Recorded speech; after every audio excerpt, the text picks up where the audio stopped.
Wan Saiful terima notis SPRM, Timbalan Speaker nasihat lapor polis. Kuala Lumpur, Ahli Parlimen Tasik Glugor, Datuk Wan Saiful Wan Jan hari ini memberitahu Dewan Rakyat bahawa beliau diberikan notis oleh Suruhanjaya Pencegahan Rasuah Malaysia SPRM untuk merakam percakapannya. Ia berhubung kenyataan dibuat beliau yang juga ahli Majlis Pimpinan Tertinggi MPT Bersatu ketika menyertai perbahasan titah diraja di Dewan Rakyat pada 28 Februari lalu.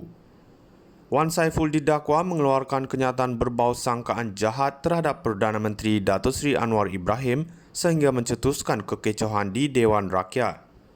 Berikutan itu, Wan Saiful diarahkan Yang di-Pertua Dewan Rakyat Tan Sri Johari Abdul untuk memohon maaf dan menarik balik kenyataan itu.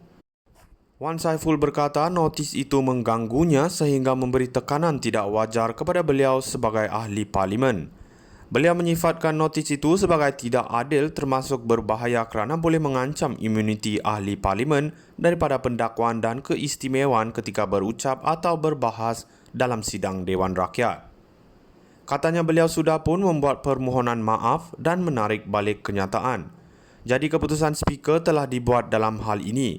Bagi saya rasa bagi semua ahli Dewan itu telah ditutup dan selesai. Bagaimana saya terus-menerus dapat kacau ganggu daripada pihak berkuasa terutama SPRM. Saya baru dapat satu notis untuk dirakam percakapan yang mengenai apa yang saya sebut dalam Dewan Yang Mulia ini. Saya berpandangan bahawa apa yang saya sebut telah diselesaikan oleh speaker. Tidak ada sesiapa yang boleh mengganggu imuniti yang disebut dalam Seksyen 7 Akta 347. Pada masa sama, tidak wajar untuk menghina keputusan speaker dan keputusan diambil Dewan dalam perkara yang telah selesai. Jadi bila ada kacau ganggu yang begini, bagi saya ini satu tekanan yang tidak wajar yang diberikan kepada ahli parlimen dalam hal yang sedemikian. Saya nak tarik perhatian bahawa ada pelanggaran yang berlaku dan saya rasa tindakan diambil oleh SPRM ini melanggar bukan saja imuniti ahli parlimen yang disebut dalam Seksyen 7 Akta 347 tetapi juga melanggar keputusan speaker. Saya nak timbulkan ini untuk perhatian sebab saya rasa ini satu benda yang tidak adil dilakukan dan berbahaya bagi imuniti kita sebagai ahli parlimen, katanya.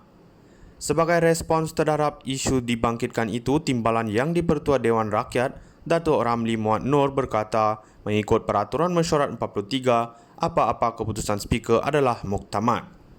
Ramli berpandangan mengikut Perkara 63 Perlembagaan Persekutuan yang merujuk keistimewaan Parlimen, apa yang diperkatakan dalam Dewan Rakyat tidak tertakluk kepada undang-undang sivil melainkan jika diulang di luar Parlimen.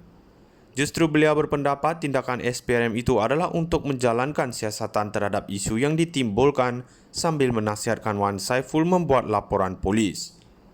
Jadi apa-apa yang dilaksanakan oleh SPRM ini pada pandangan saya adalah proses penyiasatan yang boleh memutuskan apa-apa sekalipun mengikut Perkara 145 Perlembagaan Persekutuan adalah kuasa AG Peguam Negara.